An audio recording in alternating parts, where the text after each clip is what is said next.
Hey traders, I'm going to address a question that I get quite a bit, and that is, what are my favorite markets to the long side? So let's cast a wide net and talk about some of the sectors and stocks that are related to how a futures trader would look at the equities markets. And that is through the prism of, say, the S&P or the Dow or the NASDAQ or the Russell. We're going to take the perspective of the NASDAQ in this video.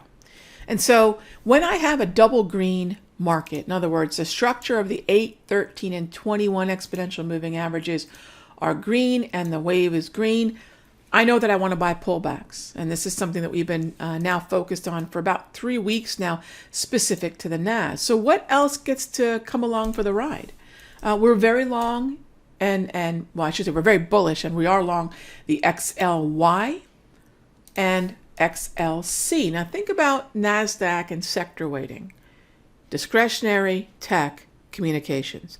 So NQ, longs, no problem. That would include QQQ as well. XLY, love this position. Think about for a moment what is in the XLY, and that's why I had Amazon up before. You know, think about the heavily weighted stocks within the XLY. I mean, XLY is extremely heavily weighted in Amazon. So if I'm bullish tech, NASDAQ, of course, that brings up Microsoft, Apple, Amazon, Facebook, Google, and Google as a heavily weighted 6 names. Amazon, of course, is heavily weighted additionally in the discretionary sector, which is a top 3 sector within the NASDAQ.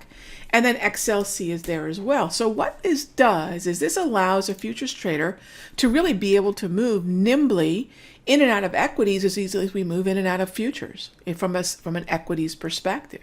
And so, you know, for me, I don't separate my stock trading life from my futures trading life, because if you're looking at the NQ, you are trading a contract that is just a big bundle of stocks and sectors. So when folks ask, Rog, where can we look for pullbacks? This is it, gang. Those are the 4 symbols that I really like the long side of. We'll talk about some more of those symbols in the premium video as I dive into some more of these stocks that are within our futures contracts, because where those stocks go, our futures contracts go.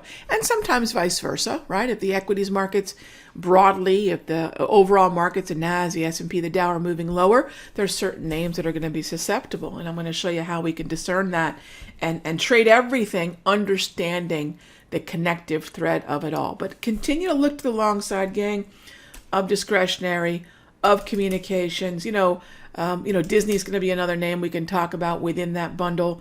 Amazon's one we could talk about there. Home Depot, you got to throw in there, right? Lowe's. I mean, there's a lot of neat things that get tethered to this conversation with where I like the long side of the market. All right. So keep all that in mind. It is okay to look at some of these. I know a lot of folks say the market should be lower. I spent a lot of time looking at those too, but this is not the place to do that. This is not the place to take, as we say, the red pill and leave the matrix. Stay in the matrix. Take the blue pill and stick with the long side of these markets for now. It's working. I won't say this broadly across all sectors and indices, but it's working really well in these parts of the market as we've been focused on them in the futures room.